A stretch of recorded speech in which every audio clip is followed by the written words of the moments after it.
Bell. Welcome back to my YouTube channel. Today's video guys, mag-unbox po ako ng Anzuwar MX5 2.4G wireless microphone na na-order ko po sa Lazada sa halagang 2,427. Sa mga naghahanap ng budget-friendly na wireless microphone guys, ito yung nakita ko, yung Anzuwar, kasi alam nyo naman yung ibang wireless microphone is napaka-expensive na. So yan guys, itatry ko po itong Anzuwar wireless microphone, kung quality ba yung kanilang product, kung matatanggal ba nito yung hangin sa paligid or yung mga ingay sa paligid habang ikaw po ay nag-video. So ayan guys, so open na po natin yung ating in-order na Anzuwar MX5 2.4G wireless microphone.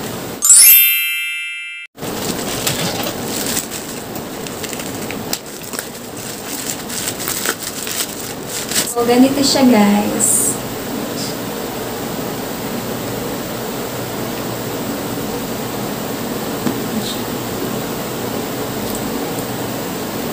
Ayan guys, ang ganda ng packaging niya and mukha siyang matibay.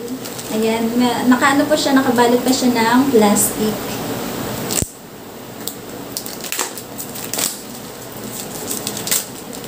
So, ayan. Open na po natin yun.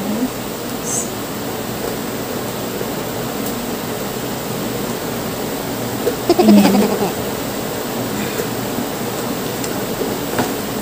So, ito yung laman niya guys. Ayan. Ayan siya. So, may ayan. Parang may ano dito. May ayan, may pang takip. Gano'n. Tapos, may instruction. Ayan, may instruction siya kung paano gamitin. And, ito po yung wire na tinatakip po sa transmitter and sa receiver. Ito naman po is yung lapel. Ayan, lapel. Then, ito yung, ayan, yung USB charger. And, ito naman guys, yung receiver and the transmitter. Ayan siya. Ayan, ganito siya guys. Ganito po yung itsura niya. Ayan. Tapos, ito yung sa likod. So, ito po guys, yung transmitter. Ayan, ganito yung itsura ng transmitter, guys. Ayan yung transmitter. Ayan. Pag may bilog dyan, ito yung transmitter, guys. Pag receiver naman, ayan, pag receiver naman, ganito siya. Ganito yung itsura ng receiver. Ayan, i-open natin tong microphone or lapel. So, mahaba naman siya, guys. Mahaba yung wire niya. And may maliit siyang clip. Ayan. May maliit siyang clip which is ikiklip mo siya dito sa iyong dibdib, sa damit mo. Then, ito naman po is yung wire naman sa transmitter and receiver.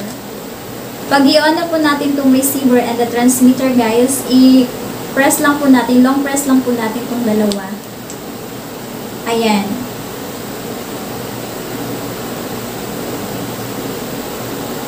Ayan, kapag nag-stop na po yung blink, ibig sabihin po is nakakonect na po. Ang kagandahan sa kanila is automatic na silang magko-connect.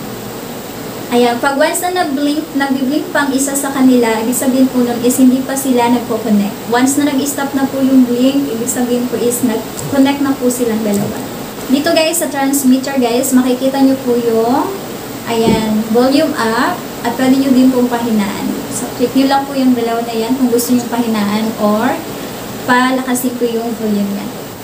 So, ito guys, yung dalawang wire. Ayan. Yung isa dito is para sa cellphone, para sa Android. Ayan. Kung makikita nyo guys, merong tatlong dot. Ibig sabihin, ito po yung para sa cellphone. Ayan. Takip natin siya sa, sa transmitter. Ayan. Dito siya ilalagay. Ayan. Dito siya ipapasok.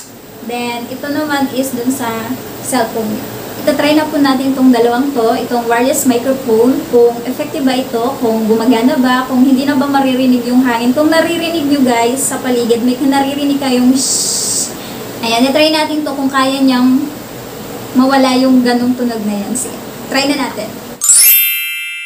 Ayun guys, natakid ko na po yung transmitter dyan sa aking phone. Ayan. And nandito na din po yung aking receiver. So, pakinggan nyo guys kung mayroon pa bang tunog ng hangin. Kasi ako hindi ko kasi alam kung mayroon pa ba. Kasi ako naririnig ko. Pero awan ko dyan sa cellphone ko na nag-video ngayon. Ayan. Tingnan natin guys kung maririnig ba o hindi.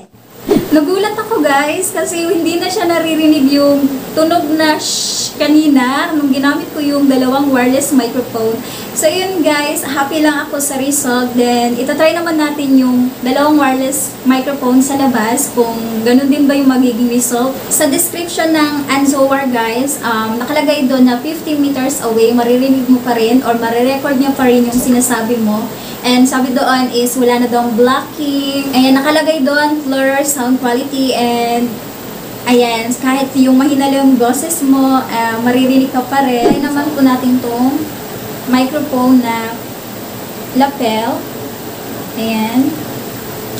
So, ang kagandahan dito, ang haba niya.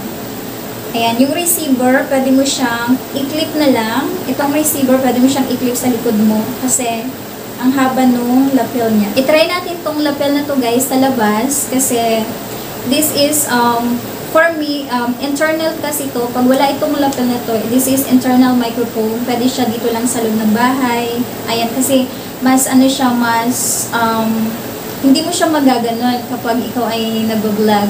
Ilalagay mo lang siya dito. Then, itong lapel, pwede siyang gamitin sa pag-vlog kasi pwede mo siyang ilapit or iganon talaga. Gawin mo ng mic. Ayan, ito yung gagamitin or ito po yung ating itatry sa labas.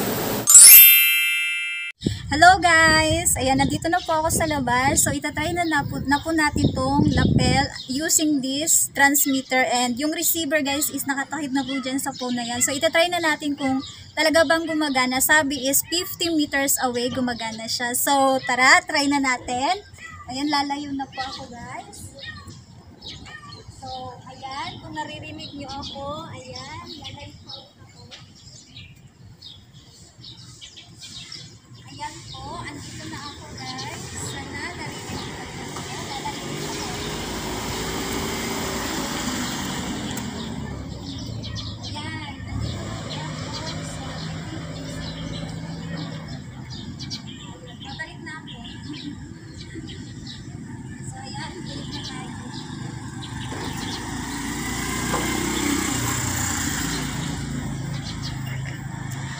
Ayan guys, tingnan natin kung gumagana siya.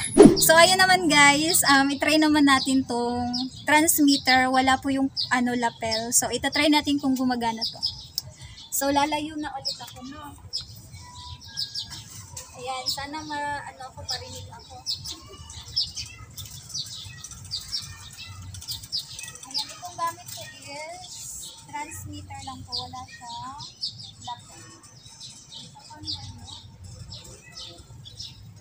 Ayan. So, balik na ako.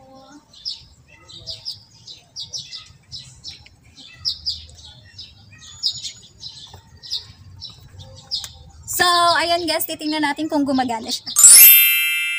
Hi guys! So, ayun guys, nakabalik na ako dito sa bahay. So, nakita niyo naman na tinry natin sa labas yung transmitter and receiver using the lapel. So, for me is may konting disappointment ako guys kasi pagdating sa labas, nung tinry natin yung lapel using receiver and transmitter is mahina na yung boses. Okay, mahina yung pass ng boses. Kahit malakas na yung boses ko doon is mahina pa rin yung dating. Hindi tulad sa napapanood kong mga review ng Anzowar is malalakas. So, yung sa akin is sobrang hina. So, siguro yung napunta lang sa akin is mahina lang po. Ayan, okay naman siya. Kaso, ang problema is, hindi lang po siya kalakasan kapag malayuan. Hindi siya clear yung sound. Ayan, maririnig mo pa rin yung sasakyan.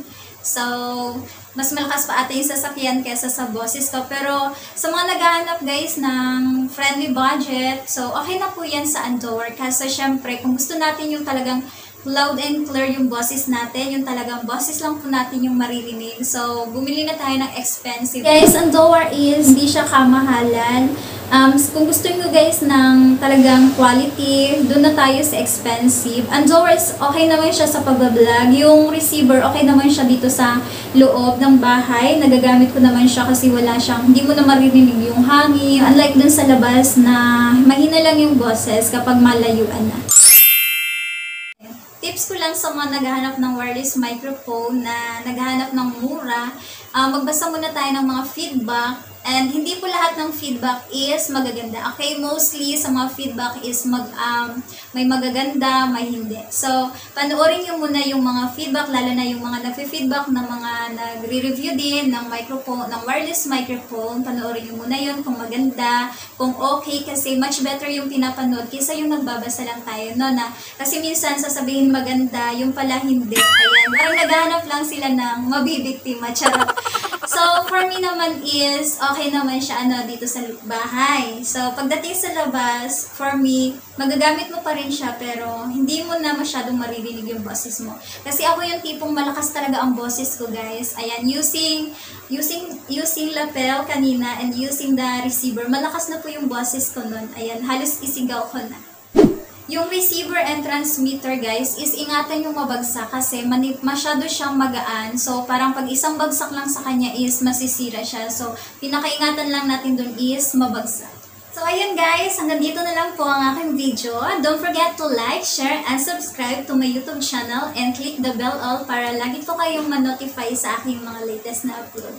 Thank you guys for watching. Bye-bye. Thank you.